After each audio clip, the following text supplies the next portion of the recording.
AGP BJP আমি একেলগে থাকিম বিধানসভাটো সিটৰ কম বেছি হ'ব পাৰে কিন্তু একেলগে খেলিম ইলেকশ্যন। কালি কংগ্ৰেছে এটা সভাত প্ৰদ্যুৎ বৰাই উল্লেখ কৰিছে যে ইউডিএফ নাই এতিয়া, গতিকে ইউডিএফৰ ছাবষ্টিটিউট হিচাপে অখিল গগৈ প্ৰক্ষেপ কৰিছে বিজেপি সংখ্যালঘুৰ ভোট বিভাজনৰ বাবে। ঠিক আছে, এইবিলাকত মোৰ কি যায়? অখিল গগৈ ডুবিলে ডুবক, প্ৰদ্যুৎ বৰদলৈও ডুবিলে ডুবক, মোৰ কি যায়? আৰে ইমান দিন দেখোন মোৰ এগেইনষ্টতে আপোনালোকে অখিল গগৈক চলাই আছিলে, গতিকে এতিয়া পেপাৰবিলাককে সোধক, মেডিয়াক সোধক অখিল গগৈ কাৰ মানুহ। আপোনালোকে ইমান দিন আনকাট চলাই আছিলে, মইতো চলোৱা নাই।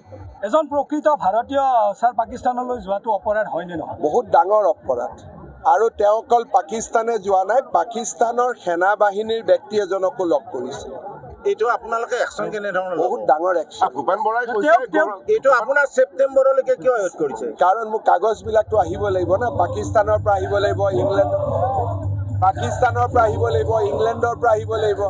মই যদি আপোনাক এনেই কওঁ আপুনি মোৰ কথা মানিব জানো? ভূপেন বৰাই কালি যদি মই এনেই কৈ দিওঁ যে তেওঁ পাকিস্তান গৈছিলে অমুক তাৰিখে, আপোনালোকে মানিব জানো? আপোনালোকেতো প্ৰমাণ খুজিব। ভূপেন বৰাই কৈছে যে 10 ছেপ্টেম্বৰ আগতে প্ৰত্যাহ্বান জনাব নালাগে, এইটো মই দিমেই। আৰু সেইটো আৰু হিমন্ত বিশ্ব শৰ্মাই যি কয় কৰে আৰু নিৰ্বাচনী প্ৰচাৰ আজি অন্ত কৰিব, কেনেকুৱা সময় গোটেই ইলেকশ্যনটো চবফালে ভালেই হৈছে। এটা ইয়াত আমি মিটিংবিলাকত কিয় আহিছোঁ, ৰাইজক লগ পালে 10টা কথা শিকিব পাৰি, নহ'লেতো বিজেপি ভালে আৰু বিজেপিৰ কোনো অসুবিধা নাই। নিৰ্বাচন যে আহি আছে তাৰ মিত্ৰতা কেনেধৰণে বিটিআৰ? মিত্ৰতা খুব সম্ভৱ নহ'ব, আমি বন্ধুত্বমূলকভাৱেই আমি প্ৰতিদ্বন্দ্বিতা কৰিম, কাজিয়া পেচাল কৰি নহয়, বন্ধুত্বমূলক। বিপিএফও আহিব নেকি মিত্ৰতা? চব মইতো এটাই কথা কৈছোঁ যে আমি সকলোৰে লগত ভাল পৰামৰ্শ ৰাখি চলোঁ, কিন্তু NDAত UPPL আছে, NDAত BPF মোৰ ওপৰত আৰু কি গোচৰ থাকিব? আৰু এইটো আৰু নিজে নিজৰ নাক কাটি সতিনী যাত্ৰা বুলি কয় নহয়, মোৰ ওপৰত গোচৰ তৰিলে 10টা গোচৰ তেওঁলোকৰ ওপৰতহে হ'ব, কাৰণ মইতো একো বেয়া কাম কৰা নাই। অসমৰ মহিলাই মোক ভাল পায় নে বেয়া পায় আপোনালোকে জানে। পাকিস্তানৰ গোচৰটো যিসকলে ডাইভাৰ্ট কৰিব বিচাৰিছে তেওঁলোকৰ ক্ষেত্ৰত কি হ'ব? চাওক, এইটোৰ ওপৰত বহুত ডাঙৰ একশ্যন হ'ব।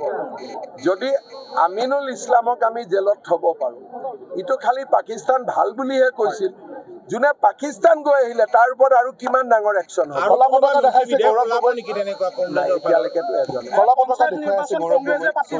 মই কলা পতাকা তলা পতাকাৰ কথা নকওঁ, একশ্যনটো মই নিজেই ল'ম।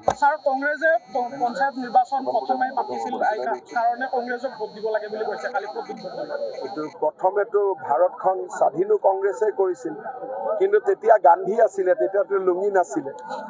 কালি প্ৰদ্যুৎ বৰদলৈ কথাটো ক'লো নহয়, প্ৰথম সকলো কাম কংগ্ৰেছেই কৰিছে। মহাত্মা গান্ধী আছিলে, গোপীনাথ বৰদলৈ আছিলে, সকলো ভাল কাম পঞ্চায়ত, দেশ স্বাধীন কৰা সকলোতো কংগ্ৰেছেই কৰিছিল, কিন্তু তেতিয়া লুঙিটো নাছিল না। আচ্ছা, জাকিৰ হুছেইন চিকদাৰে কৈছে বাপ আপোনাক প্ৰত্যাহ্বান জনাই কালি গৈছে। জাকিৰ হুছেইন চিকদাৰ কোন? সৰুক্ষেত্ৰীৰ বিধায়ক। মইতো নামেই শুনা নাই। আছে নেকি কোনোবা এনেকুৱা MLA? আছে, কালি কৈছিলে বিধানসভাত কথা বতৰা নকয় নহয়, চিনা জানাই হোৱা নাই। পূৰ্বপুৰুষে বোলে এতিয়া পিন্ধি আছিল, আপুনি ক'লে বোলে নামানে দেউ।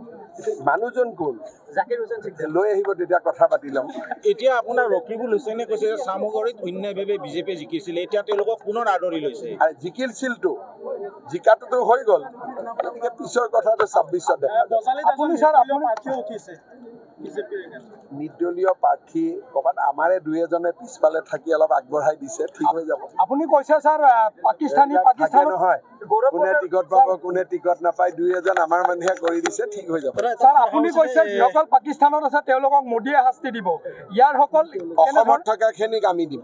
গৌৰৱ গগৈৰ ওপৰত কেতিয়া মানে একশ্যন লোৱা হ'ব ছাৰ? 10 ছেপ্টেম্বৰ মই ডেট দিছোঁ না। প্ৰথমটো কাৰণ তেওঁক ভাল পাওঁ, অসমত পেপাৰ টেপাৰ আছেতো, গতিকে অলপমান প্ৰমাণখিনি ষ্ট্ৰং দিব লাগিব। দাদা, অন্য এটা প্ৰশ্ন আহিছোঁ, মানাহ ৰাষ্ট্ৰীয় উদ্যানত যথেষ্ট বিদেশী পৰ্যটক আহে, আজি কেইদিনমানৰ ভিতৰত কেইটামান হাতী চোৰাং চিকাৰী নিহত আমি কৰিছে, হাতীৰ কিবা সুৰক্ষা লোৱা হ'ব নেকি?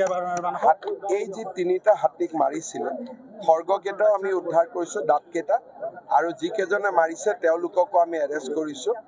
আৰু এতিয়া যিটো এণ্টি ৰাইনো আমাৰ পচিং ইউনিট আছিল সেইটো আমি ৰাইনোৰ লগত তাত এলিফেণ্টটো সোমাই দিম যাতে আমি এলিফেণ্ট হাতী মৰাটো বন্ধ কৰিব পাৰোঁ। আপুনি বহুত আঁচনি ল'লে, আপোনাৰ যি মৰমৰ ভাগিন শিশুসকলৰ কাৰণে কিবা নতুন আঁচনি ভাবিব নেকি? মাক বাপেকক দিলেতো শিশুসকলেই পালে, নহয়, মেট্ৰিকৰ special ল'ৰা কিবা দিব কলেজত নেকি দিয়া তেওঁলোকক? কিবা আপোনাৰ আইডিয়া আছে যদি দিব।